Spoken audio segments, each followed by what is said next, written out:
জিন্দাবাদ জিন্দাবাদ। এই দিল্লি না ঢাকা, এই দিল্লি না ঢাকা, এই আপোষ না সংগ্রাম, এই আপোষ না সংগ্রাম, এই দিল্লি না ঢাকা, দিল্লি না ঢাকা। এই যে 2 বছর হয়ে গেছে, খুব দুঃখের সাথে বলতে হয় বর্তমানে এই যে জুলাইয়ের যে নেতারা আছে তাদেরকে খুব দুঃখের সাথে বলতে হয়, 16 জুলাইয়ের নেতারা জুলাই বেঁচেছে কত করে, এত এত লাশ বাড়িয়ে তোমরা মুখ দেখাও কি করে। আমার ভাই শহীদ মোহাম্মদ সোহেল রানা, আমার ভাই শেষ জায়গাটুকু দেখতে পারেনি, এক মুঠো মাটিও কবর দিতে পারেনি পরিবারের কেউ। এমনকি রায়ের বাজার বুদ্ধিজীবী কবরস্থানে 4 নম্বর ব্লক 114টা কবর।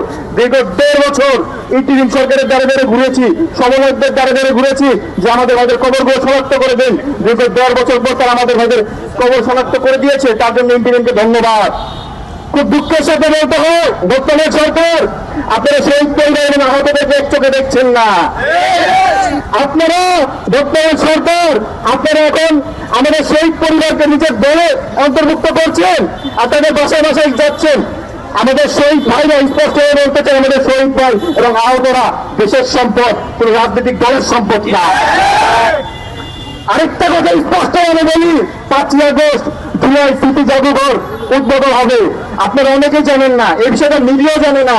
এই জাদুঘরে 20 থেকে 25 জন শহীদের স্মৃতি রাখা হয়েছে, আর বাকি যে শহীদের স্মৃতিগুলো নেওয়া হয়েছে, ব্যবহৃত জিনিসগুলো আমাদের কাছ থেকে নেওয়া হয়েছে। প্রায় গজেটভুক্ত 844 উপরে শহীদ আছে আমাদের। এটি সরকার আমাদের বাসায় বাসায় গিয়ে আমাদের ভাইদের ব্যবহৃত জিনিসগুলো, আমাদের ভাইদের শেষ ব্যবহৃত জিনিসগুলো নিয়েছে। আমরা ভাবছিলাম যে এটা জাদুঘরে রাখবে, কিন্তু তারা জাদুঘরে রাখে নাই, তারা রাখতে কই জানেন, তারা রাখতে গোডাউনে। এই জাদুঘরে মাত্র 20 থেকে 25 জন শহীদের যে ব্যবহৃত জিনিসগুলো আছে সেগুলো রাখা আছে, আর বাকি সব শহীদের স্থান হয়েছে গোডাউনে, স্টোর রুমে। বর্তমান সরকারকে বলতে চাই এই জুলাই স্মৃতি জাদুঘরের এই বিষয়টা নিয়ে ইন্ডিয়ান সরকারের যারা যারা গাদ্দারি করেছে তাদেরকে আইনের আওতায় নিয়ে আসেন, তাদের শাস্তি দেন। শহীদের রক্তের সাথে বেইমানি যেই করুক তাকে ছাড়তে হবে না, সে আমার বাচ্চা হোক তাকেও ছাড়তে হবে না, স্পষ্ট কথা। আমি আমার রাস্তা পর্যন্ত পাই নাই। বর্তমান সরকার বলেন, বিএনপি বলেন, এনসিপি বলেন, এরা সবাই বর্তমানে নিম্ন রাজনীতি করতেছে। আমাদের বাইরে এই রাজনীতির জন্য জীবন দেয় নাই, আমাদের বাইরে এই দেশের জন্য জীবন দেয় নাই। আপনারা কি করছেন? আপনারা সেই হাসিনা সিস্টেমে চলতেছেন, কিন্তু পালাবাদে হয়েছে। বাত ব্যথা, প্যারালাইসিস কিংবা আর্থ্রাইটিস, আধুনিক প্রযুক্তি ও অভিজ্ঞ বিশেষজ্ঞদের সমন্বিত চিকিৎসার নির্ভরযোগ্য নাম ডিপিআরসি। শুধু পালাবাদে হয়েছে, হাসিনা গেছে, বর্তমানে বিএনপি সরকার আসছে। আমি শুধু বর্তমান সরকারকে বলতেছি না, আমি বিএনপি, জামাত, এনসিপি, আপনারা সবাই নোংরা রাজনীতি শুরু করছেন। এই নোংরা রাজনীতি শেষ করেন। আমাদের ভাইদের হত্যার বিচার আগেও পাই নাই। জনাব তারেক রহমান স্যার, আপনার ভাইদের হত্যা তদন্ত শুরু হয়েছে, কিছুদিন পর বিচারও পাবেন, কিন্তু ভুলে যান না তাদের অবদানে আসছে এতদূর পর্যন্ত আসতে পারতেছেন। আপনার ভাইদের হত্যার বিচার তো দূরের কথা, আপনার মা যে মারা গিয়েছে, আপনার মা জানা যেত মানুষ হতো না, মিডিয়া মিস করতে পারতেন আপনার মার যে মারা গেছে, মারা যাওয়ার পর জানা যাওয়ার বিষয়গুলো বা মারা গেছে, মারা যাওয়ার নিশ্চয় পর্যন্ত করতে পারতো না মিডিয়া। আপনি ভুলে যান না। জনাব তারেক রহমান স্যারকে বলতে চাই, এই দেশে বিচার হয় না।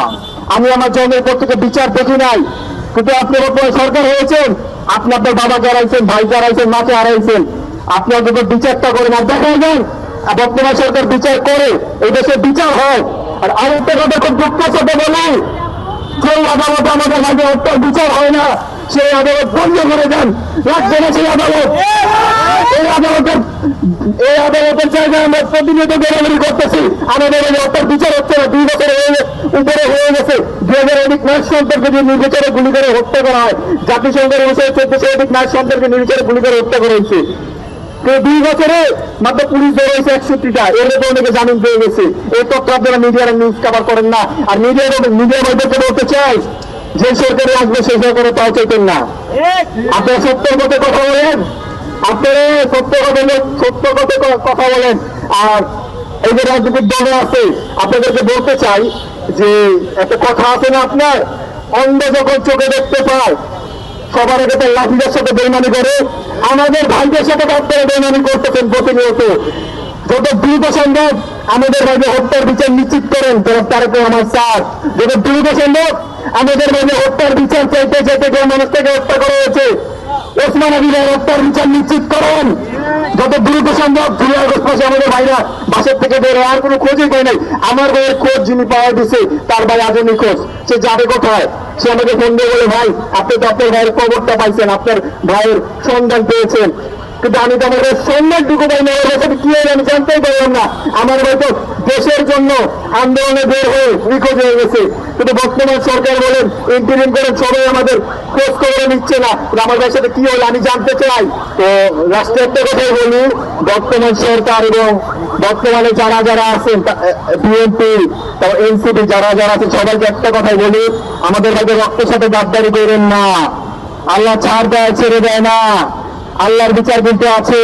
আর আরেকটা কথা আবারও বলি, যে আদালতে আমাদের ভাইকে হত্যার বিচার পাচ্ছি না, যে আদালতে রায় হয় রায়ের কার্যকর হয় না, শুধু রায় হয়ে বন্ধ হয়ে যায়। এই রামিসাকে ধর্ষণ করছে, রামিসার যে আসামি তাদেরকে রায় দেওয়া হয়েছে, ফাঁসি দেওয়া হয়েছে, কার্যকর হয়েছে।